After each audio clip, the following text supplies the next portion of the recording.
Hi everyone, मैं Aamir sir आपके सामने मौजूद हूँ अपने नेक्स्ट लेक्चर के साथ चैप्टर सॉल्यूशन के। आज हम लोग Rawls law for volatile solute जो स्टार्ट किया था उसी को फर्दर प्रोसीड करेंगे। जैसा आपको याद होगा कि लास्ट लेक्चर 10 में हम लोगों ने क्या देखा था, formula Raoult's law for volatile solute क्या आया था, P A equals to X A into P not A और P B equals to X B into P not B. फिर फर्दर उसका नीचे में कंक्लूजन वगैरह करके इक्वेशन निकाले थे।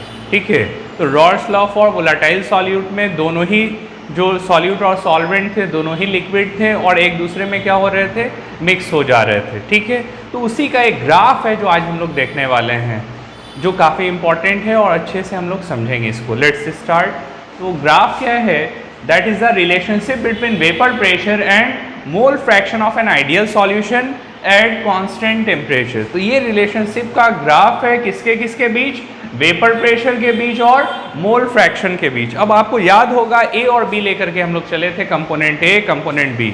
अब कंपोनेंट ए सॉल्यूट हो सकता है, कंपोनेंट बी सॉल्वेंट हो सकता है, कुछ भी। ठीक है, क्योंकि दोनों ही वेपर फॉर्म कर रहे थे, दोनों ही वोलेटाइल लिक्विड थे, इसीलिए दोनों का ही वेपर प्रेशर होगा। इसीलिए एक्स वहाँ पे ए भी लिया जा सकता है, कंपोनेंट ए भी ले सकते हैं और कंपोनेंट बी भी लिया जा सकता है। ठीक है, तो उस बेसिस पे क्या है, रिलेशनशिप है वेपर प्रेशर के बीच और मोल फ्रैक्शन के बीच। कैसे सॉल्यूशन का, तो आइडियल सॉल्यूशन का, जहाँ पे टेम्परेचर को क्या रखना है, कांस्टेंट रखेंगे। तो ये ग्राफ है किसके बीच, वेपर प्रेशर और मोल फ्रैक्शन के बीच। जैसा आपको याद होगा लास्ट डे हम लोग क्या देख रहे थे कि with increase in vapour pressure mole fraction increases, है ना। तो एक स्ट्रेट लाइन का कर्व हम लोगों को मिला था लास्ट लेक्चर, याद करें लेक्चर 10 का जो लास्ट लेक्चर था यही था कि प्रेशर और मोल फ्रैक्शन के बीच जो कर्व था वो स्ट्रेट लाइन मिल रहा था। इससे क्या पता चला कि वेपर प्रेशर बढ़ेगा मोल फ्रैक्शन के बढ़ने से। ठीक है, तो वेपर प्रेशर किस पे डिपेंड कर रहा है, किसके प्रोपोर्शनल हो रहा है, मोल फ्रैक्शन के, चाहे वो कंपोनेंट ए हो या बी का मोल फ्रैक्शन हो। ठीक, अब देखते हैं ग्राफ है क्या। तो ये ग्राफ प्लॉट किया गया, वाई एक्सिस पे है वेपर प्रेशर और एक्स एक्सिस पे क्या है, मोल फ्रैक्शन। अब आप याद करें कि हम लोग एक्स बी पे फोकस कर रहे थे, एक्स ए को क्या ले लिया था, एक्स ए को कंसिडर ना करके हम लोग एक्स बी पे फोकस किया है और उसी पे पूरा लास्ट लेक्चर का कर्व था। ठीक है, तो यहाँ पे भी मोल फ्रैक्शन ऑफ बी लिया जा रहा है, ए नहीं। अगर आप ए लेते हैं तो भी कोई प्रॉब्लम नहीं है, दोनों को लिया जा सकता है। ठीक है, लेकिन एट ए टाइम एक ही को लेंगे। अब देखें इसमें है क्या, तो यहाँ पे दिया हुआ है वाई एक्सिस पे पी नॉट ए और लेफ्ट साइड और राइट साइड क्या है, वाई एक्सिस पे पी नॉट बी। तो इस ग्राफ को बहुत अच्छे से समझना है, कंफ्यूजन बहुत होता है, समझ ही में नहीं आता अरे कैसे है ग्राफ। तो यहाँ पे देखना नीचे में लिखा हुआ है एक्स ए इक्वल्स टू 1, ठीक है, और एक्स बी इक्वल्स टू क्या है उस टाइम 0। मतलब अगर किसी एक को लेंगे, किसी एक को अगर 1 लिया जा रहा है तो दूसरे का मोल फ्रैक्शन क्या लेना है, 0।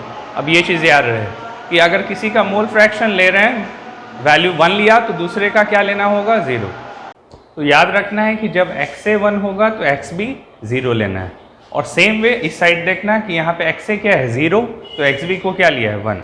तो अब आपको ये भी याद होना चाहिए कि X A plus X B equals to क्या था, mole fraction of A plus mole fraction of B equals to 1 होता था, दोनों का सम इक्वल्स टू 1 था। इसीलिए क्या कर रहा है कि किसी एक को 1 ले रहा है तो दूसरे को क्या कर रहा है, 0 कर रहा है। ठीक है, तो जो कर्व मिलेगा उसी के अकॉर्डिंग आना चाहिए। तो अब देखना यहाँ पे एक चीज़ और उल्टा दिखेगा, तो वैसा उल्टा है नहीं, बनाया नहीं गया, वैसा ही है वो। अब यहाँ पे जो प्लॉट है ये देखिए एक्स ए इक्वल्स टू 1 लिया, तो इस पे एक्स ए का प्लॉट नहीं मिल रहा, इस पे एक्स बी का मिलेगा, उल्टा दिखाता है। सेम वे अगर यहाँ एक्स बी है तो यहाँ पे आपको किसका कर्व दिख रहा है, एक्स ए का, तो यहाँ उल्टा दिखाना है। ठीक है ना, वैसे ही रिप्रेजेंटेशन है वो। तो अब अगर एक्स ए लिया गया है तो अब याद करो क्या था formula, X A P A equals to X A into P not है, जैसे यहाँ है P A equals to X A into P not है। तो एक्स ए जब 1 होगा तो एक्स बी का प्लॉट यहाँ पे दिखाएंगे, और जब एक्स बी एक्स ए 0 होगा, ठीक है ना, तो एक्स इस पे एक्स ए का प्लॉट दिखाया जाएगा। सेम वे जब एक्स बी दोबारा से एक्स बी 0 तो एक्स बी 0 तो P B equals to X B into P not B, और जब एक्स ए 0 तो P A equals to X A into P not A, उल्टा दिखाना है। मतलब जिसका 0 है उसी का वैल्यू दिखाना है। ठीक है, तो लेफ्ट साइड में आपका अब कौन 0 है, एक्स बी 0 है, तो किसका प्लॉट होगा, P B equals to X B into P not B, ये एरो पे दिखा रहा है, इस मतलब ये जो कर्व का स्ट्रेट लाइन गया है उस पे दिखा रहे हैं। सेम वे अब यहाँ कौन जीरो है, एक्स इक्वल्स टू जीरो, तो याद रखना है कि एक्स का ही प्लॉट होगा, मतलब प्रेशर उसी का होगा, वेपर प्रेशर, तो P A equals to X A into P not A हो गया। ठीक, तो अब ये दो प्लॉट दिखाया जा रहा है। अब यहाँ पे देखना पी नॉट ए क्या है, vapour pressure of A in pure state, P not B क्या है, vapour pressure of be in pure state, उसको दिखा रहा है वहां पे जाकर के प्योर स्टेट में यहां तक जाएगा इसका कर्व। अब याद रहे रिलेशनशिप क्या है, वेपर प्रेशर और मोल फ्रैक्शन का स्ट्रेट लाइन मिलता है, तो स्ट्रेट लाइन मिल रहा है। अब ये ब्रोकन लाइन है, ये बात अलग है, ठीक है ना। यहां भी आपको वेपर प्रेशर बढ़ेगा, मोल फ्रैक्शन बढ़ेगा, एक स्ट्रेट लाइन मिल रहा है। यहां भी मोल फ्रैक्शन बढ़ेगा, वेपर प्रेशर बढ़ेगा, स्ट्रेट लाइन मिलेगा। ये और सी बात है, ये थोड़ा नीचे जाकर के कट कर रहा है और इसका थोड़ा सा वेपर प्रेशर ऊपर जाकर के कट कर रहा है, तो वो ऐसी एक्चुअल में फिगर ही है। ये मत समझना कि लगता है सर ये लाइन आपका ऊपर चला गया, नहीं, आप बुक भी देखेंगे, स्टडी करेंगे एनसीईआरटी का, तो आपको सेम वैसे ही मिलेगा कि एक का जो है ग्राफ थोड़ा सा नीचे है और दूसरे का जो स्ट्रेट लाइन गया है वो थोड़ा सा ऊपर है। और जहां पे दोनों कट कर रहे हैं, आप देखना पी नॉट ए यहाँ कट कर रहा और पी नॉट बी यहाँ कट कर रहा है, जहां पे वो कट कर रहा है उसी के पैरेलल जो है, उसी के परपेंडिकुलर एक लाइन ड्रॉ कर दिया गया ऊपर में, जो P है। P क्या है, total pressure is the sum of partial pressure of A plus partial pressure of B, उसी के परपेंडिकुलर एक लाइन ड्रॉ कर देना है, ठीक है। तो इस तरह से कर्व मिलता है। कर्व जो ब्रोकन लाइन है PA का, उसको रोमन में ये 1 लिया जा रहा, same way second broken line को 2 ले रहा, और जो कंप्लीट लाइन है कहीं से ब्रोकन नहीं उसको 3। ये तो ये हो गया टोटल प्रेशर के लिए और ये दोनों हो गया पार्शियल प्रेशर के लिए। तो जहाँ पे दोनों एंड करेगा वहीं से एक लाइन ड्रॉ कर देना है और उस पर P टोटल ड्रॉ कर देंगे, ठीक है। तो अब यहाँ नीचे देखिए क्या लिखा है, the broken line 1 and 2 give plot of partial pressure, ठीक है। तो ब्रोकन लाइन 1 और 2 किसको दिखा रहा है, प्लॉट किसका प्लॉट है, पार्शियल प्रेशर ए का और पार्शियल प्रेशर बी का, ठीक है। अब वहां पे देखना पीए है ये और ये क्या है पीबी। आगे देखेंगे दोबारा से, the broken line 1 and 2 give plot of partial pressure, partial pressure का प्लॉट है पीए और पीबी का, versus composition solid line, solid line ये वाला, solid line 3 total pressure versus mole fraction. जो सॉलिड लाइन 3 है वो टोटल प्रेशर को दिखा रहा है। टोटल प्रेशर किसके वर्सेस में है, तो मोल फ्रैक्शन के, वही बात है। तो टोटल प्रेशर को P से दिखा रहे हैं, that is equals to partial pressure A and B का सम हो जाएगा। और ये जो ब्रोकन लाइन से 1 और 2 दिखा रहा, वो किसको दिखा रहा, partial pressure of A and partial pressure of B, दोनों के पैरेलल जो है ये स्ट्रेट लाइन ड्रॉ करना है। लेफ्ट साइड जब XB 0 होगा तो वहां पे एक स्ट्रेट लाइन ड्रॉ करेंगे लेफ्ट साइड से, और जब XA 0 होगा तो एक स्ट्रेट लाइन ड्रॉ करेंगे राइट साइड से, ठीक है। तो ये चीज ध्यान देना है, नहीं तो स्टूडेंट बहुत कंफ्यूज होता है बनाने में, अच्छा सर XA लिया है 1 तो XA का ना होगा, नहीं, XA जब 1 होगा तो XB का प्लॉट ड्रॉ करना है, जिसका 0 उसी का प्लॉट होगा। मतलब वहां अगर XB इक्वल्स टू 0 तो आपको PB equals to XB into P not भी लेना है, और जब XB इक्वल्स ये XA इक्वल्स टू 1 होगा राइट साइड में, तो आपको राइट साइड से जो स्ट्रेट लाइन ड्रॉ कीजिएगा तो वो PA के लिए होगा, जो 0 उसी का प्लॉट, ठीक है। अब देखना ये चीज PA है तो वहां पे P नॉट ए ले रहा, और जबकि ये यहाँ पे PB है तो यहाँ पे क्या ले रहा है, P नॉट बी ले रहा, और ये vapour pressure in pure state का, ठीक है। तो ये आपको डायग्राम याद रखना है, इसका यूज होता है, बार बार आता है, ठीक है। अब इस साइड देख लें कि व्हेन XA इक्वल्स टू 1, अब यहाँ पे बात कर रहा है कि XA का वैल्यू क्या ले लिया जाए 1, तो बदलाव PA इक्वल्स टू क्या हो जाएगा, P नॉट ए होगा, ठीक है। When XA equals to 1 that is liquid is pure A, liquid is pure A कहने का मतलब सिर्फ प्योर स्टेट में है, लिक्विड ए है, विदाउट वेपर, वेपर नहीं बना है। तो जो प्रेशर होगा वो किसके कारण होगा, इन प्योर स्टेट होगा, vapour pressure in pure state equals to P, तो P equals to P not A होगा। और जब XB इक्वल्स टू 1 ले रहे हैं, ठीक है, XB इक्वल्स टू 1 लेंगे तो हम लोग क्या लेंगे, XB इक्वल्स टू 1 ले लोगे तो PB equals to P not B हो जाएगा, वही चीज है, PB या P ले रहा है यहाँ पे। अब चाहें तो आप लिख सकते हैं कि XA PA equals to P not A और PB equals to P not B के इक्वल होगा, जब इसको 1 और इसको यहाँ पे XB को 1 लेते हैं, ठीक है। तो liquid is pure B that is PB equals to P not B होगा। The value of total pressure is given by equation 3, equation 3 से टोटल प्रेशर का वैल्यू दिखाया जा रहा है, ठीक है। तो यहाँ तक जो है नोट कर ले, फिर नेक्स्ट अब हम लोग देखने वाले हैं conclusions, what are the conclusions we get from Raoult's law for volatile solute. अब इसके बाद जो है नेक्स्ट रॉल्स लॉ होगा वो नॉन वोलाटाइल सॉल्यूट के लिए होगा। तो दो फॉर्मूला है, एक रॉल्स लॉ आपको याद रखना है वोलाटाइल सॉल्यूट के लिए और दूसरा रॉल्स लॉ याद रखना है नॉन वोलाटाइल सॉल्यूट के लिए। अभी जो पढ़ रहे हो Rawls law for volatile solute, जिसका लेक्चर 10th में डिटेल आप देख चुके, तो वो जो Raoult's law for volatile solute के लिए है उसमें लिक्विड इन लिक्विड है और दोनों ही लिक्विड कैसा है, मिसिसिबल है, एक दूसरे में घुलने वाला, और दोनों ही जब बॉयल करेंगे तो गैसियस फेज में वेपर फेज में जाता है, ठीक है। लेकिन अब इसके बाद जो नेक्स्ट पढ़ना रॉल्स लॉ वो होगा नॉन वोलाटाइल सॉल्यूट के लिए, मतलब सॉलिड इन लिक्विड होगा। सॉलिड जो होगा सॉल्यूट वो नॉन वोलाटाइल होगा और लिक्विड जिसमें डिसॉल्व करेंगे उसको, तो ठीक है। तो अब नेक्स्ट में देखेंगे नेक्स्ट स्लाइड में। तो अभी हम लोग क्या देखने वाले हैं, कंक्लूजन्स। क्या कंक्लूजन हमने ड्रॉ किया Rawls law for volatile solute जिसमें दोनों ही लिक्विड था, दोनों कंपोनेंट, ठीक है। चलिए, तो पहला है रॉल्स लॉ इज एप्लीकेबल। अभी ध्यान में ये रखना है कि ये रॉल्स लॉ किसके लिए है, वोलाटाइल सॉल्यूट दोनों ही एक दूसरे में मिक्स हो रहा था और दोनों की वजह से वेपर बन रहा था, ठीक है।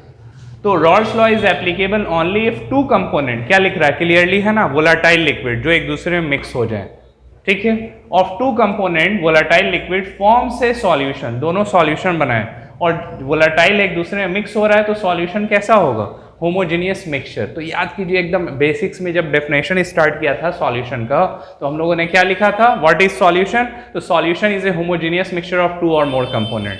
तो सॉल्यूशन वही होगा जो कैसा मिक्सचर हो, होमोजेनियस मिक्सचर, एक दूसरे में मिक्स हो जाने वाला, सेम कॉम्पोजिशन होना चाहिए थ्रू आउट द सॉल्यूशन, ठीक है। तो दोबारा से Raoult's law is applicable only if two component volatile liquid forms a solution homogeneous mixture, not for liquid which are not completely miscible. वैसे लिक्विड के लिए रॉल्स लॉ नहीं है जो एक दूसरे में अच्छे से मिक्स नहीं हो पाते हों, कंप्लीटली मिसिसिबल ना हो। मिसिसिबल मतलब डिजॉल्व हो जाना, मिक्स हो जाना अच्छे से, ठीक है। सेकेंड पॉइंट क्या है, liquid pair which obeys Raoult's law are called ideal solution. और वो लिक्विड पेयर जो रॉल्स लॉ को फुल्ली ओबे करे, माने उसको, जैसा ग्राफ आपको मिला, जैसा कर्व ड्रॉ किया वैसे ही कर्व अगर मिलता है किसी भी लिक्विड को मिक्स करने के बाद, तो वैसा लिक्विड पेयर जो रॉल्स लॉ को ओबे करे, रॉल्स लॉ के फॉर्मूला पे आए, उसको क्या कहेंगे, कैसा सॉल्यूशन कहा जाएगा, ideal solution which obeys Raoult's law.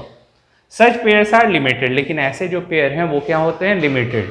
अब जाहिर सी बात है अगर किसी क्लास में 100 स्टूडेंट तो क्या सारे ब्रिलियंट हैं, क्या सारे जो है IIT मेडिकल निकाल ही लेंगे, नहीं, उसमें से कोई 4-5। तो वही चीज़ है कि लिक्विड पेयर जो सही से पढ़ाई करेगा, सही ढंग से अगर सही ट्रैक पे जाएगा, कॉन्सिस्टेंट होगा, तो वही रिजल्ट देता है। वही चीज़ है कि लिक्विड पेयर जो ओबे करे रॉल्स लॉ को, अपने गुरु का, अपने टीचर का कहना माने और सही ट्रैक्स पे चले, सही समय टाइम का यूटिलाइजेशन करे, वही आगे बढ़ेगा। वही चीज़ है यहाँ भी कि लिक्विड पेयर जो रॉल्स लॉ को ओबे करेगा वो क्या कहलाएगा, कैसा सॉल्यूशन कहलाएगा, आइडियल सॉल्यूशन।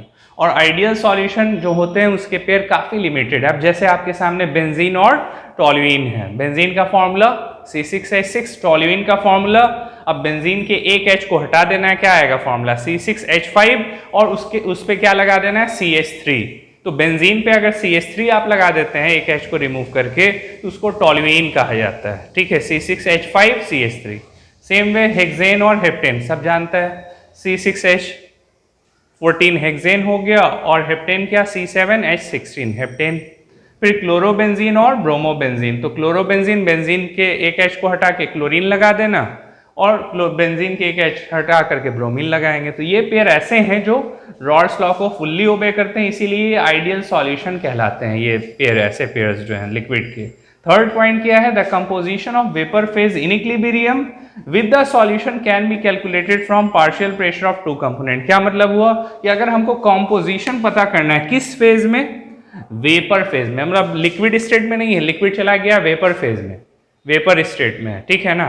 तो वहां पे आप कैसे पता कीजिएगा कि पार्शियल प्रेशर क्या है कंपोनेंट का, ए का क्या पार्शियल प्रेशर है, बी का कितना पार्शियल प्रेशर है। तो ये पता करने के लिए थर्ड में बतलाया कंपोजिशन ऑफ वेपर प्रेशर या vapour phase in equilibrium with solution can be calculated from, कैसे कैलकुलेट होगा, partial pressure of two component. Partial pressure of two component से हम composition of in vapour phase पता कर सकते हैं। कैसे, अब ये देखें कि if XA and XB are mole fraction, XA और XB क्या है, मोल फ्रैक्शन है, ठीक है। किस कंपोनेंट का, कंपोनेंट A का और कंपोनेंट B का मोल फ्रैक्शन है, A का मोल फ्रैक्शन हो गया XA और B कंपोनेंट का मोल फ्रैक्शन हो गया XB।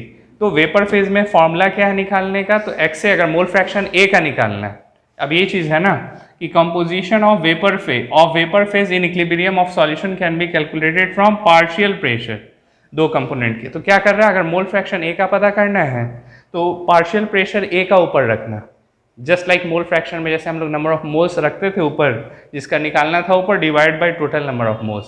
सेम वे अगर वेपर फेज में होगा तो आप मोल नहीं लेंगे, वेपर फेज में होगा तो तुमको प्रेशर लेना होगा, पार्शियल प्रेशर ऑफ ए ऊपर लेंगे, divide by total pressure P A plus P B. अब ये इस तरह से मोल फ्रैक्शन एक्स ए का आ जाएगा। सेम वे अगर एक्स बी का लेना है तो पार्शियल प्रेशर बी का पी बी को ऊपर लेंगे, divide by P A plus P B कर लेंगे। अब जैसे अब P A plus P B equals to क्या होता है, पी टोटल होता है, पढ़े हो partial pressure of A and B equals to total pressure. तो अब पी ए जैसे वैसे ही रहेगा, P A plus P B की जगह पे क्या ले लेंगे, P total. Same way P A plus P B की जगह पे क्या ले लेंगे, पी टोटल। अब सेम वे अब अगर आगे देखते हैं रिटेन एज, अब इसको कैसे लिख सकते हैं, अब इसके जगह पे तो पी टोटल लेना, ठीक है। तो अब पी टोटल लोगे तो ये चला जाएगा मल्टीप्लाई में उस साइड, तो पी बी इक्वल्स टू क्या हो जाएगा, X B into P total. देखिए पी बी इक्वल्स टू क्या है, X B into P total. Same way P A equals to क्या है, X A into P total, just चला गया वो मल्टीप्लाई में उस साइड, है ना। फोर्थ और लास्ट पॉइंट क्या है, Rawls law for volatile solute का कंक्लूजन का, depending upon vapour pressure of pure component. Vapour pressure किसके कंपोनेंट की बात कर रहा, प्योर कंपोनेंट के वेपर प्रेशर की बात कर रहा। तो टोटल वेपर प्रेशर जो है, ठीक है ना, ओवर द सॉल्यूशन में इंक्रीज और decrease in mole fraction of component. क्या कह रहा है कि जो टोटल वेपर प्रेशर है वो किस बात पे डिपेंड कर रहा है, प्योर कंपोनेंट के वेपर प्रेशर पे, P not A P not B जो ले रहे हैं। तो vapour pressure of pure component depend upon vapour pressure of pure component, total vapour pressure of the solution. जो total vapour pressure of the solution होता है वो किस पे डिपेंड करता है, vapour pressure of pure component, जिसको आप पी नॉट ए और पी नॉट बी से दिखाते हैं। अब पी टोटल तो टोटल वेपर प्रेशर है ही। तो जो हम लोग ग्राफ प्लॉट किया था, हम लोग याद रखना कि वहाँ पे क्या था, इसी तरह से दिखा रहे थे ना, एक लाइन इस तरह से ब्रोकन लाइन था, फिर ऐसे था, फिर ऐसे मिलाया जा रहा था, ठीक है, कुछ इस तरह का। दोबारा से देख ले, इस तरह से था, फिर उसको ऐसे करके मिला दिया, है ना। तो वही चीज़ तो वही बोल रहा है कि वेपर प्रेशर प्योर कंपोनेंट पे डिपेंड क्या कर रहा है, टोटल वेपर प्रेशर, ठीक है, सॉल्यूशन का। वही कह रहा है कि मे इंक्रीज और डिक्रीज। तो यहाँ तुम क्या देख रहे थे कि थोड़ा सा घटा हुआ है, थोड़ा नीचे से जा रहा है, दूसरा वाला क्या था, थोड़ा सा ऊपर से जा रहा था।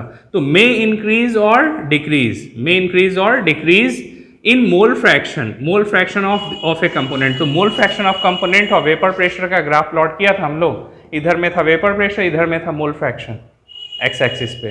तो ये बढ़ भी सकता है, ये घट भी सकता है, मोल फ्रैक्शन ऑफ कंपोनेंट जो है, ठीक है। तो वही लिख रहा है, द सॉल्यूशन मे इंक्रीज और decrease in mole fraction of a component as in equation 3, जो हम लोग इक्वेशन 3 रॉल्स लॉ का देखे थे। The slope upward from left to right क्या है, अपवर्ड जा रहा है, and downward from right to left, downward है राइट टू लेफ्ट, है ना, राइट टू लेफ्ट जा रहा है, डाउनवर्ड हो रहा है, लेफ्ट टू राइट क्या हो रहा है, अपवर्ड।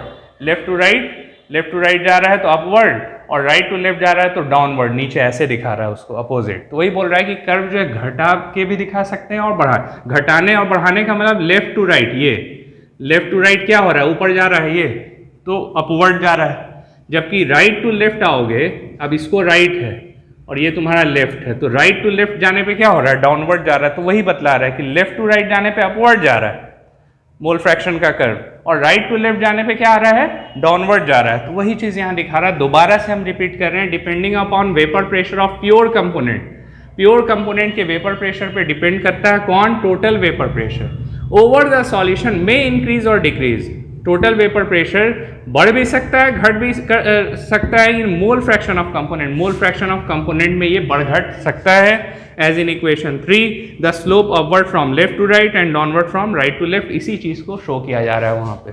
उम्मीद करते हैं कि आपको यहाँ तक समझ में आ गया होगा, कंसेप्ट क्लियर होगा। अब इसके बाद हम लोग रॉल्स लॉ देखेंगे नॉन वोलेटाइल सॉल्यूट के लिए, नोट कर लें। अब हम लोग देखने वाले हैं Rawls law for non volatile solute. इससे पहले आपने क्या देखा, Rawls law for volatile solute. तो रॉल्स लॉ दो तरह का, वोलाटाइल सॉल्यूट के लिए और नॉन वोलाटाइल सॉल्यूट के लिए। वोलाटाइल सॉल्यूट में क्या था, लिक्विड इन लिक्विड, और दोनों ही एक दूसरे में मिक्स हो जा रहे थे, वोलाटाइल थे। अब जो हम लोग देखने वाले हैं रॉल्स लॉ, ये किसके लिए है, non volatile solute, solid in liquid. जो सॉलिड है वो सॉल्यूट है और लिक्विड सॉल्यूशन है, ठीक है, सॉल्वेंट हो गया तुम्हारा, ठीक है। तो सॉलिड इन लिक्विड मतलब जो लिक्विड सॉलिड है वो नॉन वोलाटाइल सॉल्यूट है और लिक्विड वोलाटाइल सॉल्वेंट है, ठीक है। तो इस नॉन वोलाटाइल सॉल्यूट को कहाँ मिलाया जा रहा है, लिक्विड सॉल्वेंट में मिला रहे हैं, ठीक है। अब उससे क्या होता है कि जो वेपर निकलना चाहिए, ज़्यादा वेपर मिलना चाहिए, वो क्या हो जाता है, कम हो जाता है। वो कैसे, क्या है, वो सारी चीज़ देखने वाले हैं। तो हम लोग क्या देखना है, तो Rawls law for non volatile solute, vapour pressure of solution of solid in liquid, मतलब सॉलिड इन लिक्विड, वो क्या था, लिक्विड इन लिक्विड था, ठीक है। अब क्या होता है भाई, तो effect of adding a non volatile solute on vapour pressure of liquid solvent. अब ध्यान ये रहे कि जो वेपर प्रेशर है वो किसके कारण बनेगा, वोलाटाइल सॉल्यूट में दोनों ही लिक्विड था, तो वेपर प्रेशर दोनों के कारण बन रहा था, इसलिए हम लोग कंपोनेंट ए और कंपोनेंट बी ले रहे थे। जबकि यहाँ वेपर प्रेशर, अब मान लो कि पानी में बालू डाल दिया, तो क्या बालू जो सॉल्यूट है वही हो गया नॉन वोलाटाइल सॉल्यूट, बालू, और लिक्विड हो गया, ठीक है। तो जब वेपर, जब बॉइल करोगे तो क्या बालू गैसियस फेज में चेंज होगा, नहीं, वाटर ही होगा, ठीक है। तो जो वेपर बनेगा वो किसका बनेगा, सॉल्वेंट का बनेगा, ना कि सॉल्यूट का, जो बालू ले रहे हैं, ठीक है। वही चीज़ यहाँ पे है कि क्या होगा जब नॉन वोलाटाइल सॉल्यूट को हम लोग लिक्विड सॉल्वेंट में डालेंगे, उसके वेपर प्रेशर पे क्या फर्क पड़ेगा, वेपर पे क्या फर्क पड़ेगा। तो उसके लिए दो फिगर है, यहाँ ध्यान से देखें।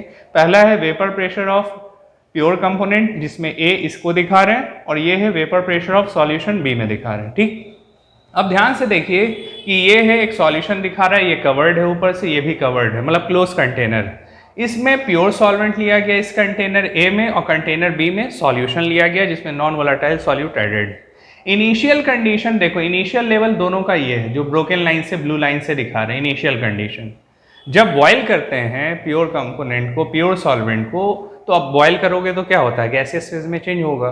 तो यहाँ पे क्या हो रहा है, जब प्योर कंपोनेंट को बॉयल किया तो ढेर सारा वेपर ऊपर में लिक्विड फेज से गैसियस फेज में गया, ढेर सारा मोर वेपर मिल रहा है, और इसका जो फाइनल लेवल है वो यहाँ आकर के रुक रहा है, ठीक। जबकि इसमें, जिसमें नॉन वोलाटाइल सॉल्यूट मिलाया गया, उसका इनिशियल लेवल दोनों में सेम था, फाइनल लेवल देखो यहीं पे आ रहा है, जबकि इसका फाइनल लेवल कहाँ आ गया, यहाँ आ गया। तो यहाँ पे देखो इतना का डिफरेंस आ रहा। इससे पता क्या चला कि इसमें ज़्यादा वेपर बना, ठीक है, इसका लेवल डाउन हुआ, ज़्यादा से ज़्यादा लिक्विड गैसियस फेज में चेंज हुआ, जबकि यहाँ थोड़ा बहुत जो है लिक्विड चेंज हुआ है, इसीलिए ऊपर में लिख रहा है लेस वेपर, जबकि यहाँ क्या लिख रहा, मोर वेपर। तो ये क्यों हो रहा है भाई, क्या वजह है। तो जैसे ही नॉन वोलाटाइल सॉल्यूट मिला देते हैं तो ऊपर में जो सॉल्यूट है, नॉन वोलाटाइल सॉल्यूट, ये ऊपर में आ गया। अब जो लिक्विड निकलना चाह रहा है, क्या उसको निकलने देगा आसानी से, नहीं।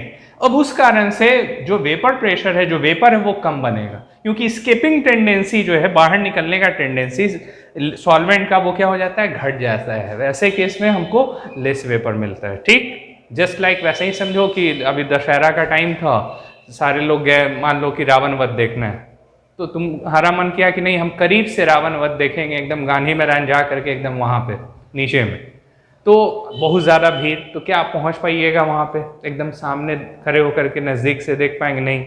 दूसरा कंडीशन क्या है कि एक रास्ता है एकदम क्लियर है, जो एकदम सीधा रावण वध जहाँ हो रहा वहीं पे आपको खड़ा कर दे, तो वहाँ पे भीड़ नहीं, फट से पहुँच गए। लेकिन जहाँ भीड़ ज़्यादा है, आपको स्केप करने, बाहर निकलने नहीं दिया जा रहा है, क्यों, क्योंकि भीड़ ज़्यादा है, तो यहाँ भीड़ ना होकर के नॉन वोलाटाइल सॉल्यूट है, इसीलिए इसका जो स्केपिंग टेंडेंसी है बाहर निकलने का वेपर का, वो घट जाता है, इसीलिए कम वेपर मिल रहा है, लेस वेपर। तो अब वही दिखा रहा है यहाँ पे कि it is observe that presence of non volatile solute, अगर नॉन वोलाटाइल सॉल्यूट होगा तो वो क्या करता है, रिड्यूस कर देता है किस चीज को, स्केपिंग टेंडेंसी, बाहर निकलने का वेपर फॉर्म में, of solvent molecule in vapour phase. Solvent molecule का स्केपिंग टेंडेंसी को डिक्रीज कर देता है, रिड्यूस कर देता है, वेपर फेज में जाने आसानी से नहीं देता है, बहुत कम वेपर फॉर्म करेंगे। अब क्या वजह है इसका, because some solute particles occupy the position of solvent molecule. जो सॉल्यूट के पार्टिकल्स हैं, जो नॉन वोलाटाइल हैं, जो सॉलिड हैं, वो आकर के सरफेस पे उसके आगे है ना, तो वही लिख रहा है, because of some solute particle occupy the position of solvent molecule on liquid surface, liquid के सरफेस पे आकर के ऑक्यूपाई कर लिया, therefore lowering vapour pressure of solvent molecule in vapour phase. इस वजह से वेपर प्रेशर जो है प्योर ये सॉल्वेंट का मॉलिक्यूल का वो क्या कर गया, डिक्रीज कर गया, लेस वेपर मिल रहा है जैसे ही इसमें नॉन वोलेटाइल सॉल्यूट मिलाया जाता है। तो यहाँ तक हम लोगों ने ये कैसे है क्या है वो जान लिया। अब अगले लेक्चर में हम लोग देखेंगे कि इसका फॉर्मूला क्या होगा नॉन वोलेटाइल सॉल्यूट का। नोट कर ले।